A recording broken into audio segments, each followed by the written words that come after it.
nossa roda de conversa aqui. Vou procurar compartilhar um material que trouxe.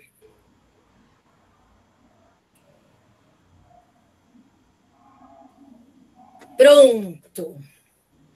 E nós batizamos essa nossa roda de conversa sobre o futuro do futuro, principalmente neste momento, aonde que, né, há 1 ano e meio que nós estamos vivenciando um processo global transcendente, né, que veio através da pandemia e que muitos ainda se expressam como será o futuro, ou ainda de uma forma inadequada, a volta ao novo normal. Então, expressões que se ligam, sim, a esse termo futuro. Então, novamente, boa tarde a todos e gratidão por estarem aqui. Nessa roda de conversa, nós vamos procurar trazer qual é o conceito ou conceitos de futuro? Será que o futuro existe? É possível criá-lo? Um mundo novo é possível? Nós devemos acelerá-lo? Será que ainda existe futuro para este futuro? Iniciação humana e futuro combinam? E nós vamos ver que desde a Constituição ternária, né, passado, presente e futuro já também se constitui um grande teatro ternário da vida. Quando nós aprendemos nas primeiras reuniões e encontros do peregrino, ou até em palestras públicas anteriores, que a palavra lei, de uma forma colocada no espelho, é 137, porque nós somos unos em essência, nos manifestamos ternariamente, evoluímos setenariamente, nós já estamos, de uma forma talvez velada ou subliminar, já falando que para evoluir, precisamos de um espaço de tempo. Portanto, já está ligado no 137 a palavra futuro. Desde que a humanidade se reconhece, né? Comecei falando sobre isso. E o futuro passa a ser, então, uma fonte de inquietação para muitos, ansiedade para outros, etc. Os mais recentes estudos trazidos agora nessa fase pandêmica é que a doença que já está emergindo e que deverá ter tanta ou igual gravidade para essa fase pós-pandêmica é a da depressão. Isso nós já tínhamos aprendido, né, há mais de 3.500 anos na medicina tradicional chinesa, que é calcada, é baseada no taoísmo, onde eles dizem que depressão é o excesso de passado. E para quem tem a formação na medicina tradicional chinesa, nós sabemos que tudo é polar, né? Temos a depressão, mas também temos a ansiedade, que é o excesso do futuro. Então, depressão, excesso de passado. A prisão no passado. E a ansiedade, o excesso da preocupação com algo que não sabe como virá. Ambas, na medicina tradicional chinesa, são distúrbios de meridianos. A depressão do meridiano do pulmão, e a ansiedade, excessos de pensamento, que é excesso do meridiano do baço pâncreas. Ou seja, tudo isso já está escrito no universo, na sabedoria universal, sabedoria iniciática das idades. Mas então, retomando aqui, no anterior, né, nós tínhamos dito que depressão e esse... Então, acho que deu para pegar as duas imagens. Então, vamos lá. Quando nós falamos em filósofos que já se debruçaram, ou outros seres que também estudavam tal tema, pegando o Epicuro, né, 341 a 270 anos antes de Cristo, ele já dizia que a imprevidência é uma das maiores marcas da sabedoria. Mas quando ele falava em imprevidência, ele não estava dizendo como sinônimo de algo de inconsequente, negligente. Não, ele dizia que o sábio era aquele que sinalizava que nós deveríamos viver no reto caminho. Mas quando? No presente. Não devíamos ficar com o que estaria por vir. Viver um reto caminho no momento presente, no aqui e agora. Se nós pegarmos, eu digo assim, a forma profana, quando a gente fala futuro, muitos até confundem com a palavra destino. E quando a gente quer dialogar sobre o tema, muitos dizem, o destino a Deus pertence, como se estivesse largando o seu futuro a algo do qual ela não teria ação sobre, e que seria batizado de destino, né? Mas será que é assim? Platão já nos ensinava que a ciência dos futuros, ele colocava no plural, é que distingue deuses dos homens. Existem histórias, entre aspas, né, que diz que Platão comentava sobre, que já que nós fomos feitos à imagem e semelhança da divindade, e a divindade percebendo em muitos momentos que nós nem fazíamos mais jus a essa similitude a ela, que ela teria reservado para si a ciência dos futuros, porque nós não estávamos preparados para atuar nesse momento que estaria por vir. Então, Platão já dizia que isso é que nos distingue dos deuses, né? Uma outra forma de se expressar, e é trazido pelo padre Antônio Vieira, no seu lindo trabalho, no qual eu recomendo todos a ler, né, que é a História do Futuro, ele diz assim, que o maior apetite humano é a notícia sobre os tempos vindouros. Deus, que é a fonte de toda sabedoria, repartiu deliberadamente seus tesouros entre os homens, mas reservou para si a ciência dos futuros.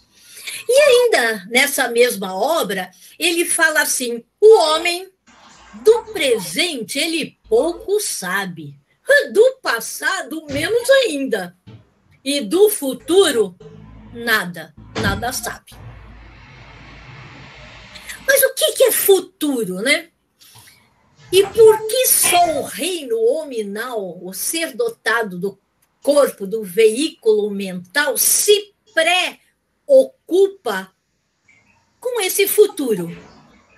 E quando ele se preocupa, ele também, na realidade, ele teme algumas coisas ou ele espera outros. Como, por exemplo, ele espera um futuro glorioso, feliz, abundante, onde ele realize seus sonhos, seja profissionalmente, no casamento, na vida e etc. Entretanto, nós temos alguns que, ao pensar em termos de futuro, já pensa na escassez, já com mais tristeza, que acha que é uma coisa difícil de realizar, entre aspas, os sonhos, etc. E eu ousei trazer aqui uma provocação para fazer uma comparação com o carvalho, uma árvore milenar, símbolo da força, da resistência, da longevidade, cujos frutos, que são chamados de bolotas, contêm dentro de si somente uma semente. E eu fiquei, né, a palavra semente, nós sabemos aqui que, desde o nosso lema, né, de eubiose, o futuro está na semente, etc. A semente contém etimologicamente todo esse simbolismo que nós estamos aqui começando a aprender hoje. Se uma semente pudesse pensar, lógico, é uma brincadeira, se ela pudesse pensar, será que ela ficaria preocupada se ela ia ser isso ou aquilo? Não. A bolota, ela certamente tem uma tranquilidade por aquilo que está por vir para ela. ela sabe que ela tem um propósito maior a cumprir, que é se transformar num belo carvalho, árvore, né, que vai dar sombra e alimentos para diversas espécimes. Mas o homem, mesmo contendo dentro de si a semente, a mente condutora, ele ainda usa de uma forma, muitas vezes, não pensadas com relação ao propósito maior. Se nós pegarmos mais modernamente, né, o Paul Valery, por exemplo, ele diz assim, mas o futuro não é mais como antigamente. Por quê? O futuro, para nós, aqui para nós, né, a maioria daqui dos presentes, ele era um sinônimo de ficção científica, aquilo que poderia ou não vir a acontecer. Principalmente nós que assistimos o filme De Volta para o Futuro, onde parecia tudo muito longínquo e, para muitos, até algo que não seria possível de se realizar. E hoje nós ultrapassamos em muito o que o próprio filme, ou os Simpsons, todos aqueles, os que na época, os filmes da época, né, já tratavam de Jetsons, já traziam esse assunto ligado ao futurismo. Então, hoje a gente vê, né, os carros voadores, drones e a sala de aula do futuro, onde você pode assistir até 3 aulas simultâneas. Hoje a gente assiste 3, 4 lives simultâneas, então já está bem isso. Já que não, as cidades são de concretos, os prédios é que estão se construindo florestas verticais, as impressoras 3D que fazem órgãos e próteses, a busca pela eterna juventude, a telemedicina e o compartilhamento do trabalho com as inteligências artificiais. E aqui até uma brincadeira. Hoje quem procura, né, quem está observando o mercado em busca de uma colocação, na fila tem até robôs também já entregando seus currículos. Temos já esses funcionando no Japão como enfermeiros e atendentes, aqui na Coreia como atendentes de lanchonetes, e aqui o homem já se predispondo a fazer testes de implantação de chips para que, entre aspas, nós tenhamos já algo ligado como se fosse uma telepatia. Ou seja, realmente o futuro não é mais o mesmo, né? Para nós começamos a perceber que, na realidade, o futuro já aconteceu, sim. Principalmente se nós, né, rememorarmos que em 1900, com a vinda, o saque contra o futuro, olha lá a expressão, já se deu com a vinda dos Dianes, hoje Dianos planetários, ou seja, aquilo que efetivamente viria a ser já o foi. Olha lá, já o foi. Por isso que eu batizei que, na realidade, se já o foi 1000 anos, né, em 1900, na realidade nós estamos numa era do pós-futuro. Então, aqui a roda de conversa já começa com provocações. Ou seja, futuro é uma fonte de realização ou de inquietação. Eu gosto de buscar quais os diferentes conceitos de futuro. E nós observamos que, embora etimologicamente venha do latim futurus, cada área que trabalha com este conceito o define de forma diferente. Então, se nós formos, eu peguei de maneira bem abreviadinha, lógico, né? No dicionário, nós vamos encontrar algo assim: é o tempo que se segue ao momento presente. Ou seja, o que se segue ao momento presente é aquilo que nós denominamos de futuro.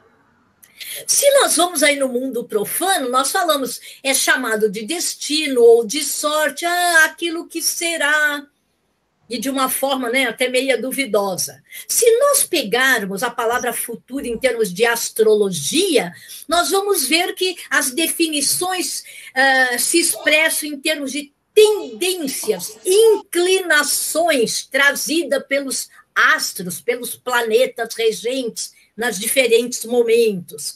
Se nós pegarmos na ciência, futuro é aquilo que vai sinalizar probabilidades. Se nós pegarmos na meteorologia, é aquilo que está se anunciando, porque poderá ter a acúmulo, né?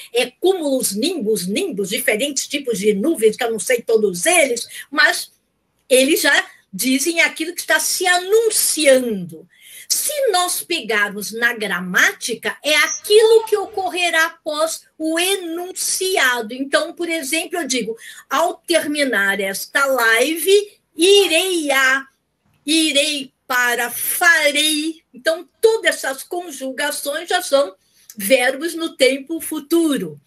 Se nós pegarmos em termos um economês, vai dizer que o futuro é aquilo, é o valor prometido, a rentabilidade provável. Mas existem outros conceitos nas diferentes áreas. Como escola iniciática, de uma forma, mais uma vez, abreviada, né, simples, mas não simplista, nós podemos dizer que é o porvir, o que virá a ser. Podemos também dizer que é o resultante das nossas ações no presente. Se você já quer pressupor em algo como vai ser o seu futuro, faça uma análise aqui e agora o que você vem construindo. Ou seja, para nós, uma lei de ação e reação ou do karma, né? Se nós formos ao Zen budismo, está lá, o futuro não existe. Porque o futuro ainda está para chegar, logo hoje não existe. A essência é o viver aqui e agora.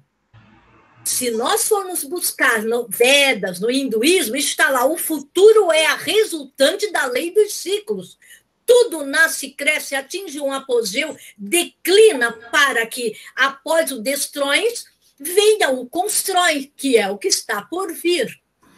Ou seja, está presente em todas as manifestações, sejam elas escolas iniciáticas, ou seja, mundo esotérico ou exotérico, mas a palavra futuro faz parte da essência humana em relação à sua busca.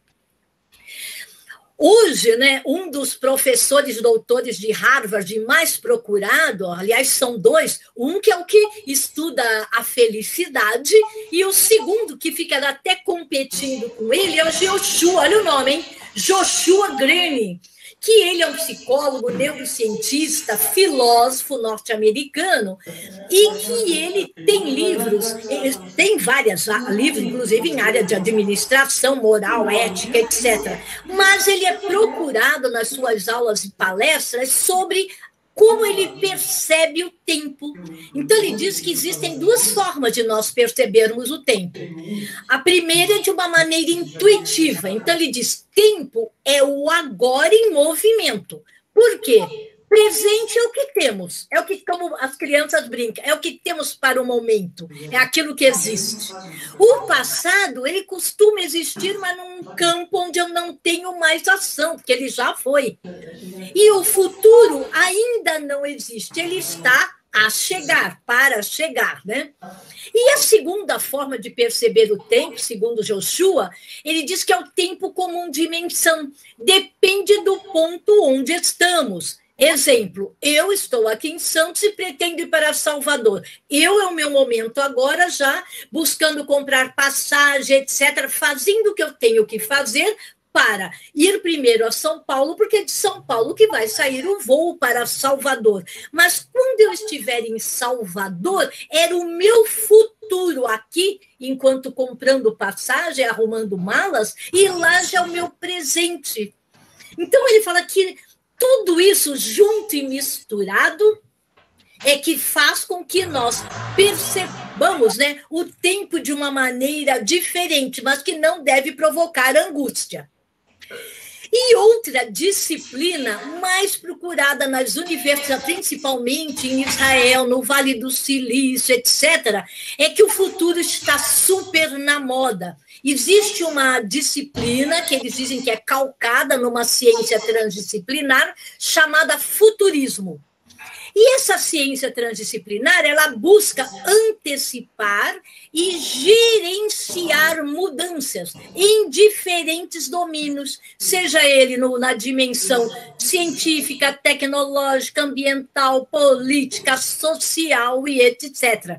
Existe uma fundação trabalhando no conceito de futurismo, né? Acceleration, estudos de aceleração para trazer o futuro, mas buscando minimizar potenciais impactos, nem sempre positivos, que poderiam ser trazidos por este futuro, vamos chamar assim.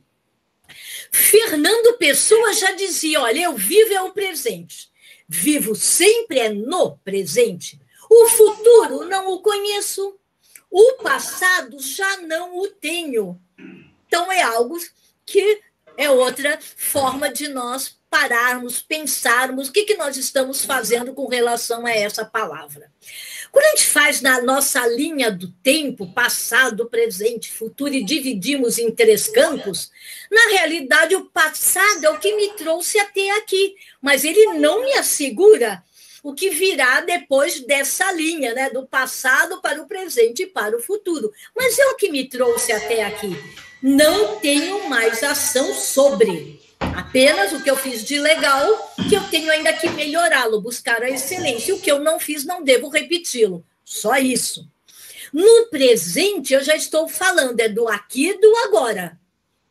E é esse presente que me possibilita a existência de um futuro melhor. E o futuro, né? Nós dizemos que o presente é o mundo das infinitas possibilidades de vir a ser. Mas o futuro, o mundo das possibilidades ainda não conhecidas, cheio de interrogações, somente é o que ainda não existe, mas que certamente é o resultante das minhas ações no cotidiano.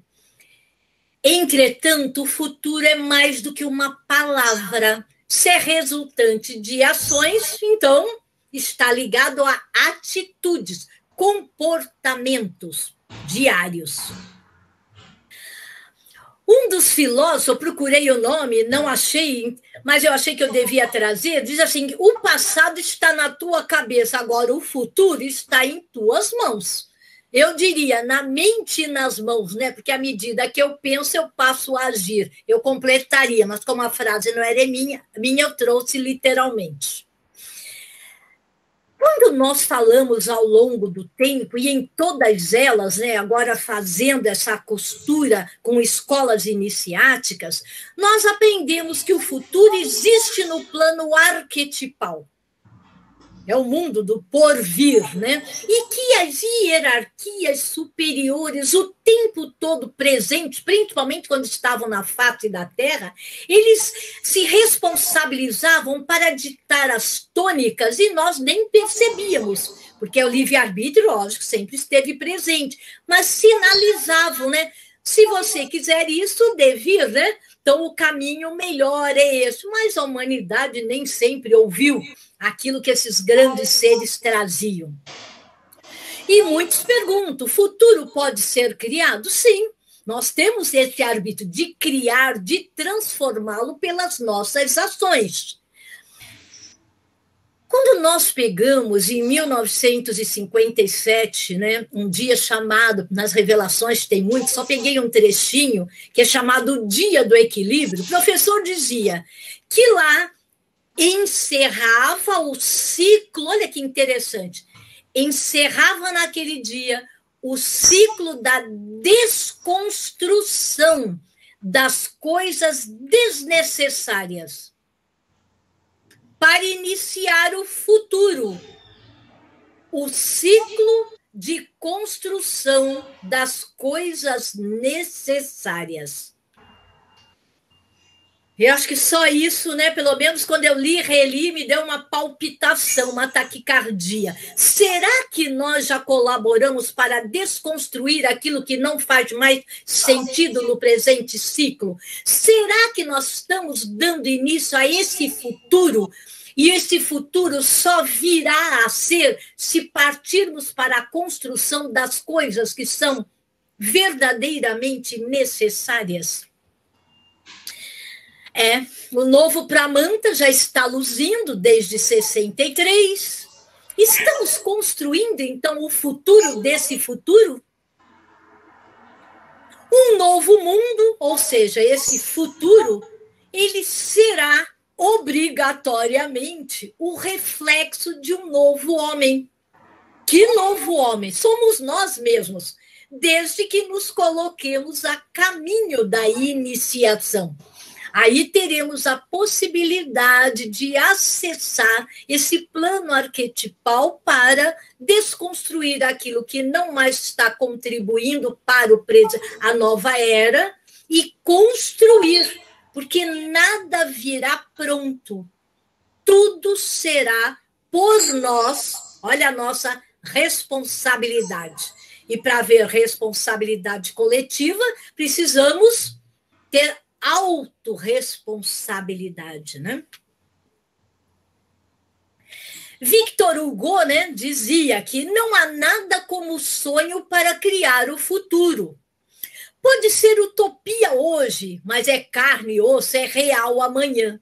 E ele também trazia que o futuro tem muitos nomes. Para os fracos, ele diz, é o inalcançável, aquilo que nunca ele virá a ter. Para os temerosos, futuro é o desconhecido. Para os valentes, os corajosos, é a oportunidade, ou seja, de fazer acontecer. Então, a provocação é, vamos nós todos juntos criá-lo e acelerá-lo em termos de processo, porque existe uma versão de cada um de nós já pronta no futuro, né? Então, existe uma versão do futuro que está contente por nós, em saber que nós estamos prontos, ou potencialmente prontos o suficiente para encontrar essa melhor versão de nós mesmos. Saramago dizia, não tenhamos pressa, mas não percamos tempo, né? E o futuro há tempo e espaço. Ou seja, nós temos que buscar a nossa melhor versão para que esse futuro possa ser acelerado e benéfico para a humanidade, para que possamos todos sermos na unidade, na felicidade, no Éden, no Nirvana, no Paranirvânico, em outros planos. Porque nós aprendemos, né, na nossa escola que o homem é um Deus embrionário. Tem todo o devir para vir a ser. Mas como que a gente faz isso? Primeiro, nos transmutando. E para isso nós temos técnicas, ferramentas, instrumentos, através de mantras, rituais, salmos, para que possamos nos equivaler àquele padrão arquetipal que de nós é esperado. Que nós atuemos como legítimos educadores. Aqui nós estamos falando de professores. É o ex-ducer, ele é o que desperta as potencialidades latentes em si e possibilita que outros também despertem, principalmente nas sementes do amanhã, que são as jovens, crianças, adolescentes, né? E implementando no mundo o jeito eubiótico de ser, de pensar, de agir, buscarmos ser aquele perfume no frasco desarrolhado, o exemplo. E aí sim, o futuro, não tenho dúvida, terá futuro. E esse futuro será de bem, de bom, de belo. É o futuro que o futuro espera de cada um de nós. Eu trago para finalizar e provocarmos as nossas discussões aqui uma historinha que ela é muito conhecida, mas que talvez valha a pena resgatá-la dentro desse contexto do futuro, que é aquele jovem que ficava, ele era extasiado, encantado com tudo aquilo que Deus, a divindade, havia criado. E ele via finalidade, intenção em tudo que ele via. Nas plantas, nos animais, nas pedras, ele via finalidade, sentido em tudo. E ele, analisando esse tudo, ele só não achava sentido na existência da linha do horizonte, porque ele questionava se ele dava 10 passos em direção à linha do horizonte, a linha do horizonte se afastava 10 passos. Se ele pegava uma bicicleta, a linha se afastava na mesma velocidade. Se ele pegava uma moto, um carro, e a linha se afastava na mesma velocidade. E ele para embaixo de um carvalho e fica ali meditando sobre isso. Nossa, eu vejo sentido em tudo, só não entendo para que o Eterno criou a linha do horizonte, se nós nunca chegamos a alcançá-lo. E nessa hora, o Eterno, Deus, vendo aquela boa angústia, né, meditativa, se apresenta a ele e perguntando que pode ajudá-lo. E ele fala, nossa, eu vejo sentido em tudo que vossa criou, etc, etc. Só não estou encontrando resposta. Por que você, o Senhor, né, criou a linha do horizonte? Reza a lenda que Deus, então, lhe dá um sorriso e disse, a linha do horizonte existe para fazê-lo caminhar. E aí eu penso, a linha nossa do horizonte que nos coloca em ação diária é para que nós ousemos criar, sim, o futuro melhor para toda a humanidade. Cada um de nós, né? E aí eu gostei dessa frase, você é o único passado no meu presente que eu quero levar para o meu futuro. Gratidão a todos. E vamos começar a nossa roda de conversa.